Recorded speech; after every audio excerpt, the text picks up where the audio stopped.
Welcome to this Q30 Sports Summer Special. Morey Hershgordon alongside men's basketball beat reporter Fearon. Dylan, thanks for joining me in the studio. It's June, we're out of school, but Quinnipiac hires a new athletic director, Greg Amodio. Dylan, he's got Atlantic 10 experience, really aggressive athletic director. John Leahy spearheaded this research. Tell us about your initial thoughts.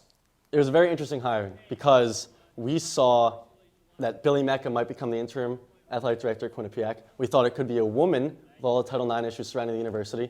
But then we see John Leahy hires Greg Amodio, who has 20 years of Atlantic 10 conference experience.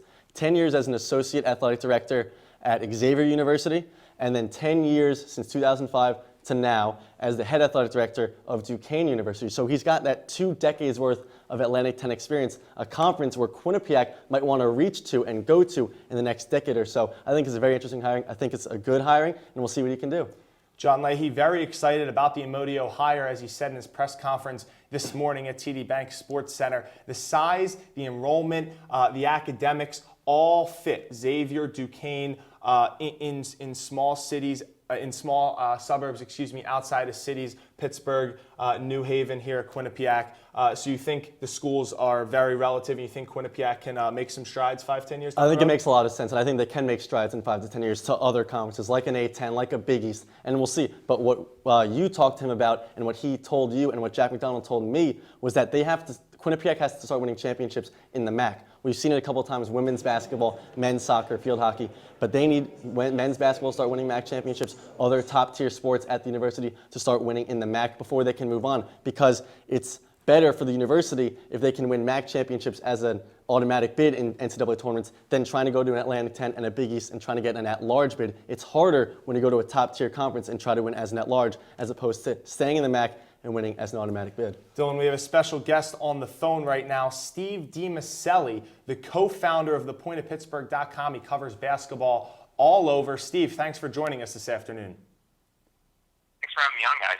So, Steve, what's the buzz going around Pittsburgh right now and the greater Duquesne community now that he is at Quinnipiac and he's out of Pittsburgh? Greg Amodio was kind of a divisive guy in Pittsburgh. Didn't always fare too well with the media. Wasn't always well liked by them. Certain fans, weren't big on him either. It really did seem like if you didn't like him, though, you liked what he was doing a lot. But it's really kind of a mixed reaction today, I'd say. Some really, some rejoicing. Some people, pretty worried about the future. So. Greg, you mentioned that the media wasn't really in favor of Amodio, and Morey mentioned at the beginning that he's an aggressive athletic director. What strengths can he bring from the Atlantic 10 to Quinnipiac? He has, throughout his time at Duquesne, gotten the most out of his resources. He's a very good at optimizing the athletic department. He really modernized it. He's creative. He thinks outside of the box. While he didn't do great with every single donor that it was at Duquesne, he did cultivate some new relationships that weren't there before he arrived. Steve, as you mentioned, a lot of people and the media can kind of look at Greg and think, he's not really suitable for an athletic director position. But with his experience and when he comes to Quinnipiac, is he suitable? Does he have that experience to cut some teams in order to make room for financial improvements and cut some head coaches, fire some head coaches? Well, I'd say he definitely has a track record for that. He cut 5 sports at Duquesne fairly early on in his tenure, including baseball. He was actually out in front of a lot of other Northeastern athletic directors in that, there's quite a few others that have moved on from baseball since. And I think that in some ways they followed his model. As far as coaches go, he probably underwent one of the more controversial moves that Duquesne basketball has seen in a long time when he's fired head coach Ron Everhart, who enjoyed a reasonable level of success. He took the team to one NIT, generally had a winning record in the Atlantic 10, not necessarily in the Atlantic 10, but in in general, took the team to a mid-level Atlantic 10 team, which is something that we hadn't seen for some time. They didn't think it was good enough. They thought he had plateaued. The program wasn't advancing, so he didn't really hesitate when T.J. McConnell decided to transfer and ultimately end up at the University of Arizona, that maybe it was time to move on. But yeah, I do think that he has the willingness to make the decisions that aren't necessarily going to be popular, but are probably going to be the best for the program in the long run. It still remains to be seen whether Jim Ferry is going to be the guy to take Duquesne to the next level, the one that they didn't necessarily think Ron Everhart was going to be able to take him to. But yeah, he is willing to put his neck out there, I guess, would be a good way of saying it. Steve, what about facilities? Because we saw at Xavier and Duquesne, he was able to expand buildings in terms of the basketball and volleyball arena for Duquesne, and he was able to increase attendance, and he was also able to have the alumni support and the boosters and things like that. And Quinnipiac is a university that's now looking to have a track at the York Hill campus, have lacrosse and soccer fields, new ones, that is. What can he bring to the table in terms of facilities and quickly?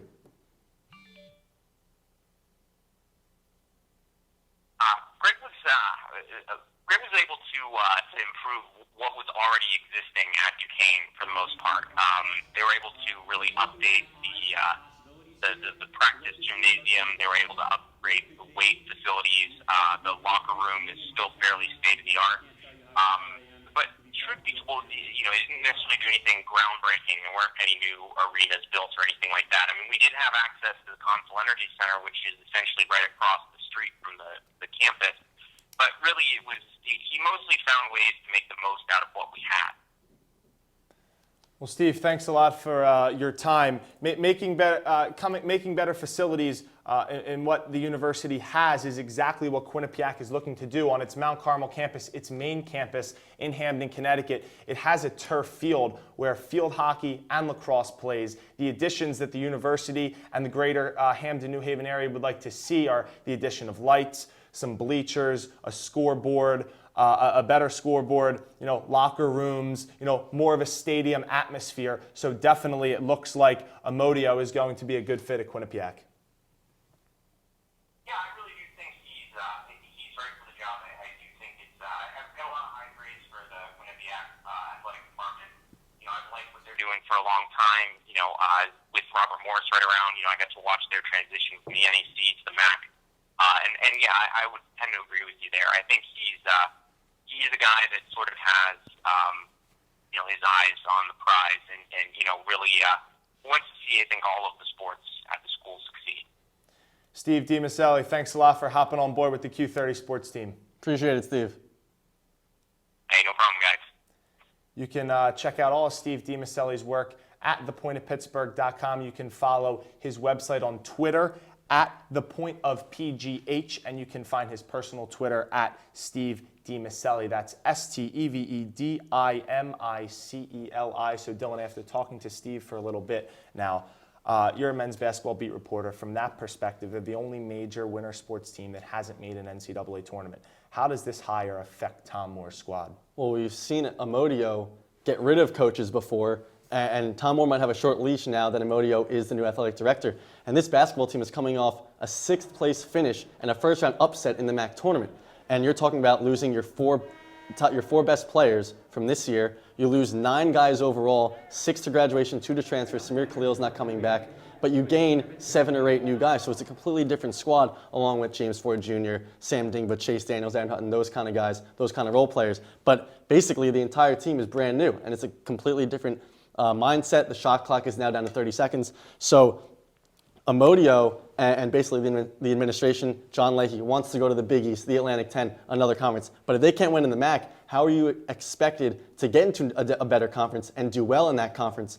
I think first, and this is what Amodio and McDonald said earlier, you have got to win in the MAC before you can go to another conference. So it's going to take time. But what Amodio said was he and Tom Moore have to work together to get the best available student athletes at Quinnipiac for the men's basketball program. And really, if you're getting 6th place finishes in the MAC, it's going to be tough to get those top recruits. You're going to keep recruiting guys out of Connecticut, out of New York. You've got to expand recruitment, and then eventually you can move on to a Big East or an Atlantic 10. Aside from men's basketball, a lot of sports have seen success, though, in the Metro Atlantic Athletic Conference. Baseball finished 4th in its first year. It finished 3rd this year. Women's tennis won 2 MAC championships.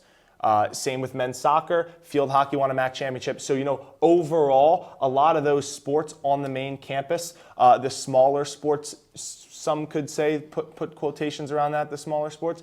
But Amodio is known, yes, men's basketball and basketball, women's basketball too, is his expertise. But he is a big supporter of some of those smaller dogs. Don't forget this, though. You said a lot of the smaller sports did well in their first years in the MAC. But look at some other sports. Women's lacrosse, volleyball, softball, not really living up to expectations and what they can really do. So it kind of evens out in a way. And Amodio, and Steve pointed out to this, cut 5 sports early on in his Duquesne career, in his tenure. So would I be surprised if some sports start getting cut and coaches start leaving?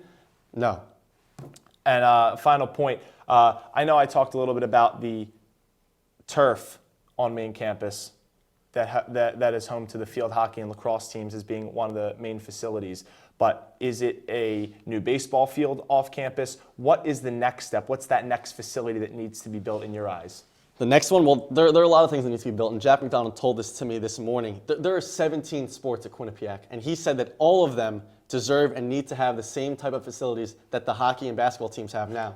Do I think that's realistic? No, because the hockey and basketball facilities are some of the best in the country. But do I think that other sports deserve to have great facilities? Yes.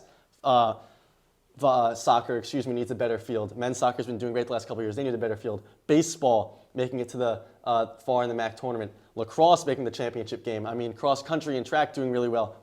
Women's track made it 2nd in the MAC in indoor and outdoor track. So they're all improving. There needs to be a track at York Hill. That's a plan. Turf fields, that's a plan. But everything right now is just talks and blueprints, and nothing's really getting done. We'll see. But the next thing I think would either have to be the fields for soccer and lacrosse or a track at York Hill. So there you got it. Greg Amodio from DU to QU. Dylan, thanks for coming all the way from Fort Lee, New Jersey this morning to come up, make the press conference, and join me here in the studio. It's a pleasure. You can find out more about Dylan Fearon at Dylan Fearon, DylanFearon_, that is, on Twitter. You can follow me if you would like as well, at Mahirsch, MAHHERSH. Don't forget to check out all of Q30 Television's work at www.q30television.com. You can follow us on Twitter as well, at Q30 Television, at Q30 Sports. For Dylan Fearon, Andrew Badillo in the control room, and Michael Bonavita, I'm Morey Hershgordon. Thanks for watching.